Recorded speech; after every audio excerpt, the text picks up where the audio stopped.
It is a doomed village somewhere in the vast center of China that becomes cursed each year at the time of the seventh moon.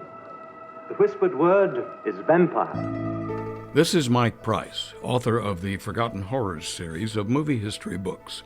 We are continuing here with our survey of the Dracula series from Hammer Films, arguably the weirdest of the lot and a unique collaboration between Great Britain's Hammer Studios and the Shaw Brothers filmmaking organization of Hong Kong. The selection is The Legend of the Seven Golden Vampires from 1974. Although Peter Cushing returns to his familiar role as Professor Van Helsing, the film is missing the series' most familiar standard-bearer, Christopher Lee as Count Dracula. John Forbes Robertson succeeds Lee in the Dracula role. Look on me now.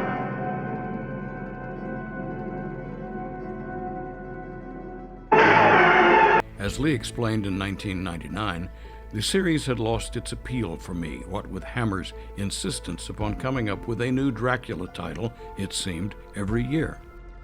Early in the 20th century, Van Helsing tracks his longtime adversary to China, where he connects with his Asian counterpart, played by David Chang, as a descendant of Dracula's stalker of the 1800s. The truth deserves respect. You believe the legend of the Seven Golden Vampires? Of course. Then I imagine you're the only person in Chongqing who does, Mr. Su. Following a running battle where English director Roy Ward Baker struggles to reconcile Hammer's signature Gothic style with the martial arts concentration of Shaw Brothers Studio, Van Helsing is left to confront Dracula alone. The odd combination of genres bespeaks inspiration on the part of Hammer, but the forced merger makes nothing of the stylistic distinctions. The co-director, Chang Che of Hong Kong, was in fact shoehorned late into the process, the better to create additional martial arts sequences for the film's Far Eastern edition. Then, paired to an hour and a half for the English market, and further trimmed by 15 additional minutes for its American release, Seven Golden Vampires wound up pleasing neither the horror audience nor the martial arts enthusiasts, and brought Hammer's series to an inglorious end. Hammer had planned yet another sequel, exploiting East Indian vampire lore, but abandoned that one in pre-production. The failure is not for want of trying, of course, and the film contains many evocative sequences in the various sieges of the undead and the dependable immersion in character of Peter Cushing. The Shaw Brothers' pedigree had been sought to lend athletic authenticity, but such moments here lack the hand-to-hand intensity that is crucial to that distinctive genre.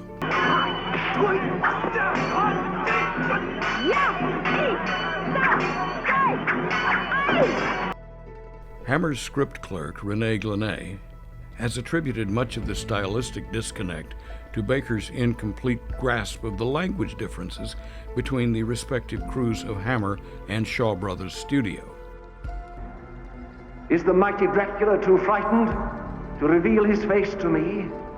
I am Dracula, Lord of Darkness, Master of the Vampires, Prince of the Undead, Ruler of the Damned. Director Baker dismissed Seven Golden Vampires as a terrible slipshod picture, but he spoke fondly of working with David Chang. The film opens with the resurrection in 1804 of 7 golden masked vampires by Count Dracula himself at the behest of a Taoist monk, played by Shan Chen. John Forbes Robertson strikes a formidable presence as Dracula. I will recall the 7 golden vampires as my own host, tools of my vengeance on mankind. Flash forward by a century, then, when Professor Van Helsing finds himself recruited to dispose of Dracula's Chinese acolytes. The methodical destruction of the golden vampire cultists forces the film into an episodic narrative structure, a repetitive cul-de-sac rather than such a sweeping adventure as the title promises.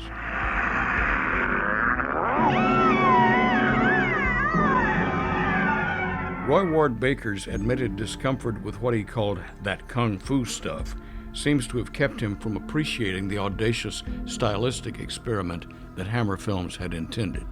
Chang makes a stalwart and tragic companion for Cushing's Van Helsing, well-versed in the Buddhist folklore that holds a clue to the destruction of the cult. As a wealthy patron of the expedition, Julie Edge makes much of her showy transformation into a monster whose attack inspires one of the film's most intense moments.